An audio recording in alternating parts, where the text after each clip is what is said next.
What's up, guys? Welcome back to RC Every Day. This begins a new journey. We're getting divorced from Spektrum and moving on. It's going to be a long, expensive process to swap out all of the receivers in a lot of my rigs. Some of my rigs still have the old DSM. Back, I think it was 2012, I got this used on eBay, the DX3S, and absolutely loved it. My first nice radio since 1999, and yeah, put all my rigs on it. It was great, had a wonderful time, and I outgrew it. It only has like 10 model memory, so I was like, all right, I'll go get me a new Spektrum. Spektrum was great. Thought that was the cat's meow back then. And bought a rugged. The touch thing didn't work when they first came out. Apparently they fixed that these days, I don't know. Sold that cheap at a swap meet. Got the DX5 Pro, which basically is the same thing, just with a new housing. Very disappointed with that. You have to screw the battery cover off so when you're on the trail and your batteries go dead. That's always fun. And the clicky wheel sometimes works, sometimes doesn't. So the biggest problem with that, I thought buying Spektrum, staying with Spektrum, I wouldn't have to replace all my receivers. I did. They transitioned from DSM to DSM2 in between those two generations. So I ended up having to replace most of my receivers anyway. And it's just been a nightmare. The click wheel is all but not working at this point. It seems like it doesn't work at all, and then when I show someone it doesn't work, it works. So I always have to have someone with me when I need to change models. But we're going to be leaving that mess. We've got the Noble NB4 Pro Plus from FlySky. I've spent the last 6 months, at least, looking at different radios. I had an opportunity to do a product review on the, what was the other one?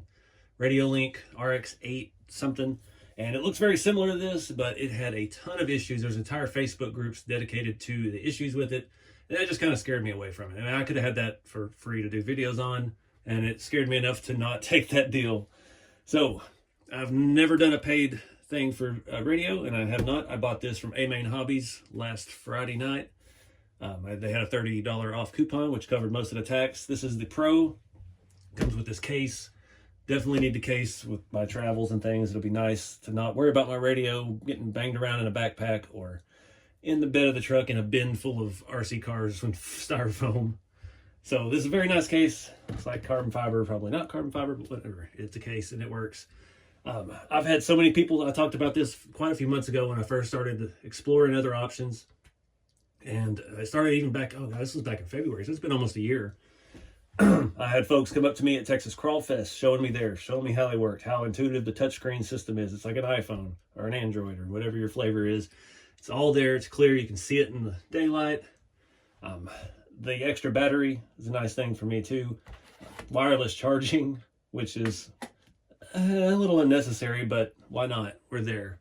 So the last 3 events I've been to, I've had to change batteries in the remotes. They get turned on, banged around in bags and stuff. This has a battery, I don't know what size, in the handle. And we have this clip-on this is a 4300 16.34 watt. And you can charge your phone off of this. You can charge other things off of it. And you can charge the radio off of it. So it has 2 batteries. Another great selling point. The case is a really big selling point. But the ease of use. It can do all, I mean, y'all probably know more about this than I do. I'm not sure.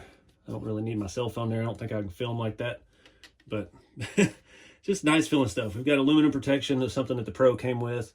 We've got optional triggers. That one actually feels pretty good. There's just some stuff in there we'll look at, but fully programmable. I can make any button do anything I want. If I've got a winch, I can make this in, this out. I mean, anything. And it's super easy to see on the screen. We'll try to show you some of that. I don't know. It only comes with 2 receivers. The Pro does. So I've got to order about 30 of those. Hoping they have a 2-channel receiver, because a lot of my rigs, I don't need anything but steering and throttle. But yeah, it's nice. I'm trying to remember how you adjust the wheel. I don't want to start yanking on stuff. It's been a while since I've got my hands on one. I'm sure there's a button for it somewhere. Got to find the instruction book and start doing some reading and get this thing powered up, get it some juice, and see how it does. All right, we got a little bit of voltage to start with. I'm trying to keep the glare off the screen so you can see what's going on here. Just It's easy. You got your reverse functions, sub trims, curves, rates. You can assign all of your buttons. There's an app for that. Get a little synaptic feedback when you touch something. It makes a sound. I'm sure you're able to turn that off as well. It does come with an FGR8B and a 4-channel FGR4B, and you can actually join those together and have some 17-channel function craziness. Way more than we need. Let's go back. Reset to default. Well, no, I didn't. No. I want to go home. All right. We got multiple speed, mixes, ABS, neutral, idle up, cruise, fuel, engine cutout, I guess, for boat functions there too. Display settings, trainer mode, handle. This is cool. Very responsive. I mean, it's not as fancy as an iPhone or a modern cell phone, but it's easy to read, easy to use. Was able to turn the wheel, it just pivots. So you put it in your case, you put it like that. I can bring it around further than 90 degrees so I can thumb steer. This will be the first radio I've had with actual thumb steer, short of the RC 4-wheel drive RTR radios. Yeah, I like it. I don't really know what else to do. I need to plug it all in, let it charge. We've got different trigger setups. We've got different phone mounts. You can put a metal piece on there, it looks like, without the phone holder if that's not your cup of tea, or something on the back. Different wheels. Comes with a larger diameter steering wheel. Yeah, it's a little bit bigger. That might be handy. It's still a little bit of a stretch. Put a little bit bigger wheel on it. It just bolts on and off real easy. Comes with an extra screen protector. There's one already installed. I peeled the protective layer off. It's a leap forward. A vast leap forward over this.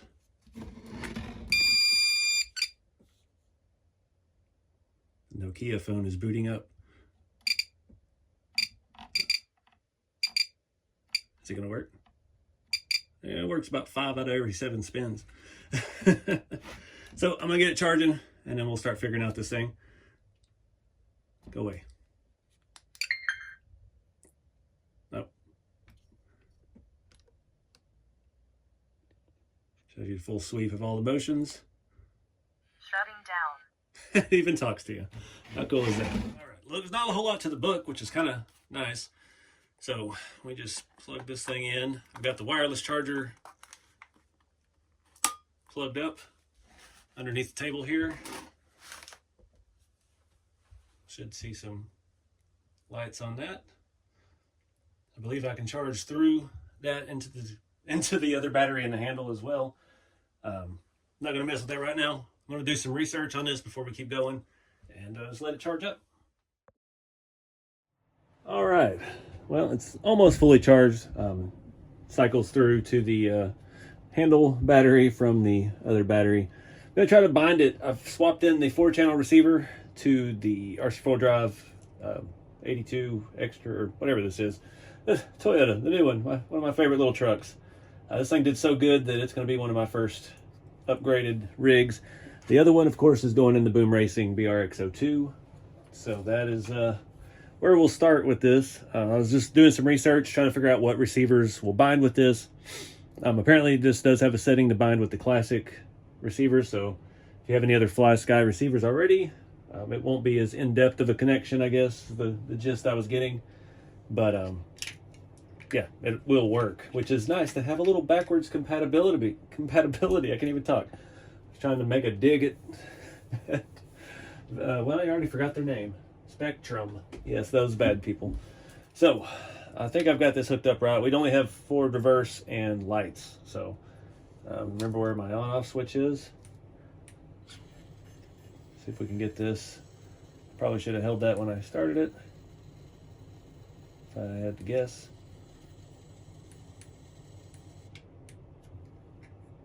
Signal lost. Well, it already picked it up. All right. Guess we'll... Signal lost. All right, now we're blinking. Now let's figure out how to bind. I have no clue.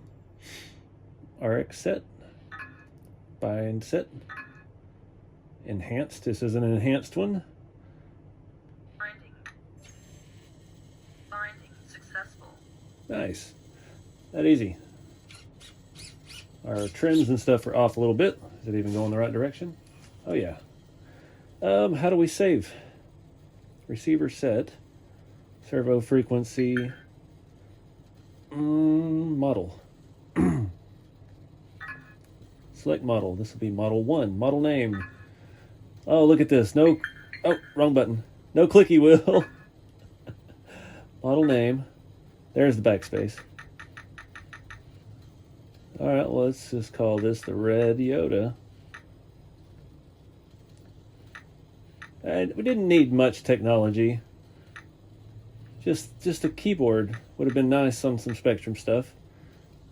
Enter. Red Yoda TF2. Channel number. No, I don't want to do that. Radio frequency setup. All right, model reset. So there we go. That easy. Let's do our sub trims. Steering is obviously. How do we do that? We tap it. Oh.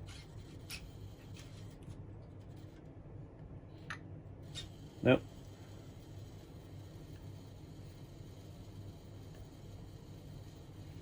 There we go. Okay, it's plus and minus.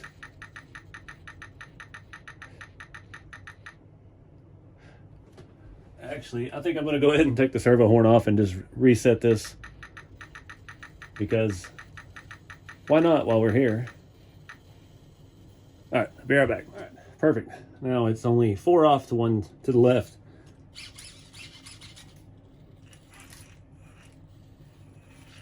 All right, I want to drive. Super easy. If you go back on the channel and watch the, I think it was the Rugged, when I did the review of the Rugged, trying to set it up, I was so frustrated. I just quit at the end. I ended up just putting it back in the box.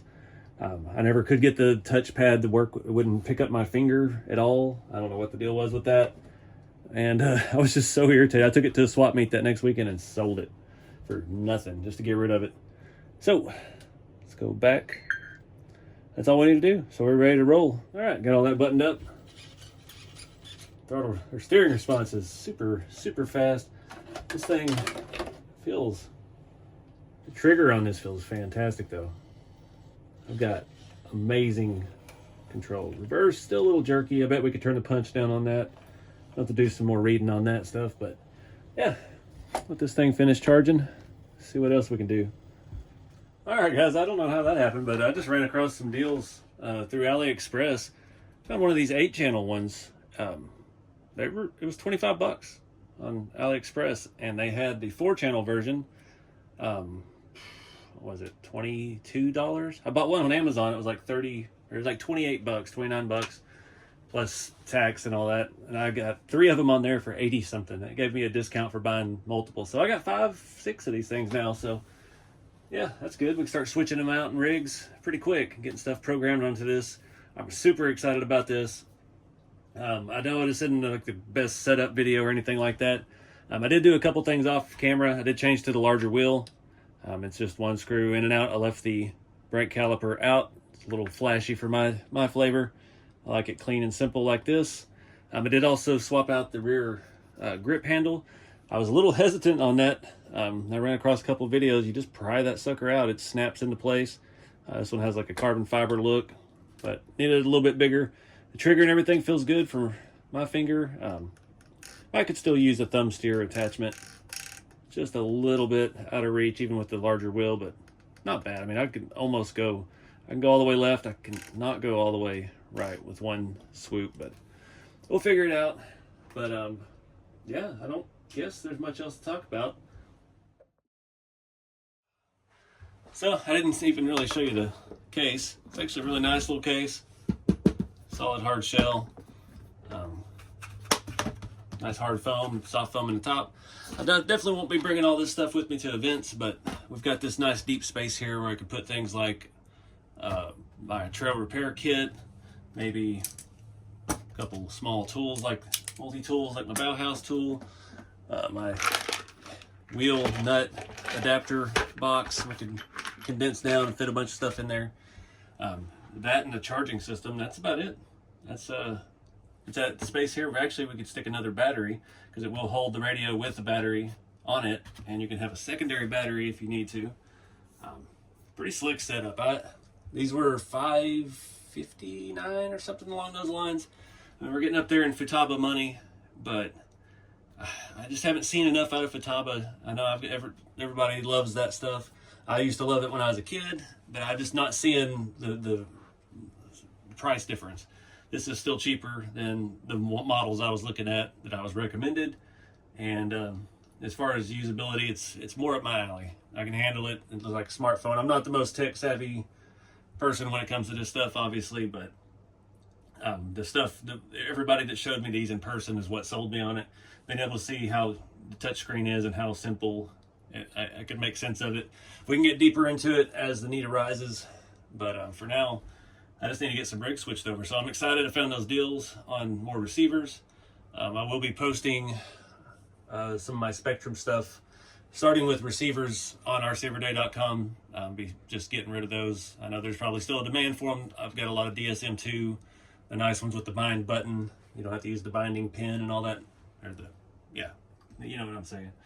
We got a ton of that stuff, so once those get here, we'll start swapping vehicles out, and I'll start listing some of those on the website at a pretty good discount, just to get rid of them and help cover the cost of all these new ones I'm buying. So anyways, guys, I appreciate y'all watching. And again, I greatly appreciate everybody that showed me these things and how they work. It's nice to have a hands-on experience with the product before you drop the money on it. And like I said, I've been looking at these since, I guess, February, since before Crawfest. That was back in April. So yeah, most of this year. And just watching videos and listening to you guys' feedback. And this is where we're at. And I'm not upset about it at all. Getting that rig programmed on there was super easy. I mean, you know, it's not anything complicated, but it's super easy like it should be. And we can get deeper into the settings and stuff as the need arises. Putting this big dog in the boom racing truck, we're going to have a lot of features with that. I've got backlit gauges for that. So you'll see more of this, a little bit of this setup as we get into the electronics on the BRX02 build, which should be coming up here in the next video or two. But again, appreciate you guys watching. You guys watching is what gave me the ability to buy this. I'm not a sponsored deal with this at all. If anything goes haywire with this thing, I would tell you the straight up truth. But I'm feeling pretty confident in it. Only thing left to do is stick an RC Everyday sticker on the box and get the crawling. The best part of all this is no more AA batteries. No more fooling with battery swaps on the trail. I can easily charge this in my armrest in my truck on the way to events if I need to. Top it off on the way back to the hotels, stuff like that. It's going to be extremely handy for that sort of thing. If anybody was wondering, this just slides around. It's very firm when you go to put it in the case, and it just fits in. That lays flat. Take the battery off. I probably will for now because it's going to be a little bit before I get out and crawl, but I'm going to let it completely charge both batteries, and then we'll disassemble them, put it up for safekeeping, and yeah, maybe I'll see you at an event with it. Appreciate it, guys. Keep it skill, and I'll see you next time.